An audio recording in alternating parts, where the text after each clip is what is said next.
కాలంలో తొక్కిసలాట చోటు చేసుకొని భారీగా మరణాలు చోటు చేసుకున్న ఉదంతం ఇదే.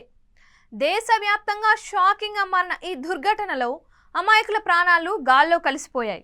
ఈ ఘోర ఘటనపై రాష్ట్రపతి ద్రౌపది ముర్ము, ప్రధానమంత్రి నరేంద్ర మోడీతో పాటు విపక్ష నేత రాహుల్ గాంధీ తదితర ప్రముఖులు తమ సంతాపాన్ని తెలియజేసిన ఉదంతం నేపథ్యంలో ఎవరి బోలేబాబా అన్నది ప్రశ్నగా మారింది.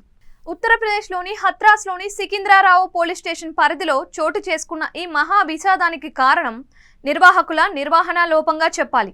అయితే ఈ ఆధ్యాత్మిక కార్యక్రమానికి వేలాది మంది భక్తులు హాజరవుతారన్న సమాచారాన్ని నిఘా వర్గాలు ఎందుకు గుర్తించలేదు, అందుకు తగ్గట్లు చర్యలు ఎందుకు తీసుకోలేదు అన్నది మరో ప్రశ్న. అందిన సమాచారం ప్రకారం తొక్కిసలాటలో 116 మంది ప్రాణాలు కోల్పోతే మరో 150 మందికి పైగా తీవ్రంగా గాయపడ్డారు. మరణాలు మరిన్ని నమోదు కావచ్చని అంచనా వేస్తున్నారు. తీవ్ర గాయాలతో పలువురు ఆసుపత్రిలో చికిత్స పొందుతున్నారు. మరణించిన వారిలో 108 మంది మహిళలు, 7 చిన్నారులు ఉన్నారు. గాయపడిన వారికి సకాలంలో చికిత్స అందేలా చూడాలని యూపీ ముఖ్యమంత్రి యోగి ఆదిత్యనాథ్ ఆదేశాలు జారీ చేయడంతో పాటు తొక్కిసలాట జరిగిన ప్రాంతాన్ని సందర్శిస్తూ ఉండడం తెలిసిందే. మరణించిన కుటుంబాలకు కేంద్ర రాష్ట్ర ప్రభుత్వాలు పరిహారాన్ని ప్రకటించాయి.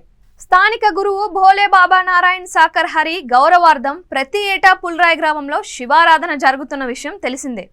ప్రతి ఏటా జరిగే ఈ కార్యక్రమానికి దాదాపు 20,000 మంది హాజరవుతారు.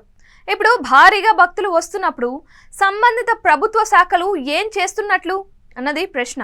దీనికి సమాధానం వెతికితే కార్యక్రమం జరిగిన టెంట్ లోపల నిర్వాహకులు తమ సొంత ఏర్పాట్లు చేస్తే టెంట్ బయట స్థానిక పోలీసు భద్రత కల్పించారు. దాదాపు గంటన్నర పాటు సాగిన ఆధ్యాత్మిక బోధ అనంతరం తొక్కిసలాట చోటు చేసుకుంది.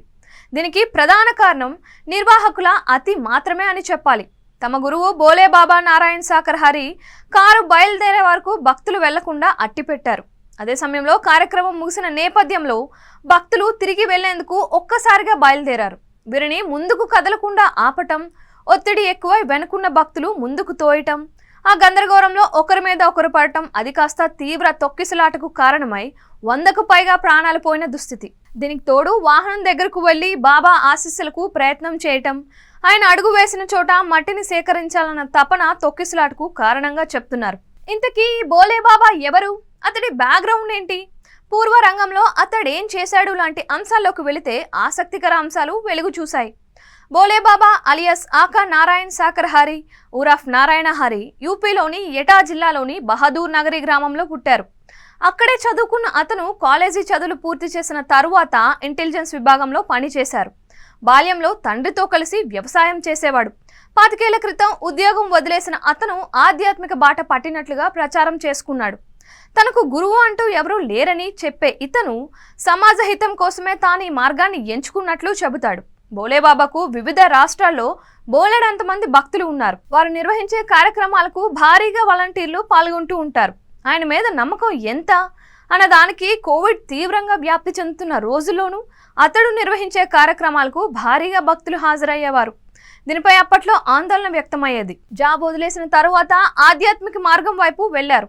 తాజా తొక్కిసలాట అనంతరం బాబా కనిపించకుండా పోయారు. దాదాపు 80,000 మంది భక్తులు హాజరు అవుతారన్న అంచనా ఉన్నప్పటికీ అంతకు మించి భక్తులు హాజరు కావటం, దీనికి తగిన సదుపాయం కల్పించకపోవటం ఈ ఘోరానికి కారణమని చెప్పక తప్పదు.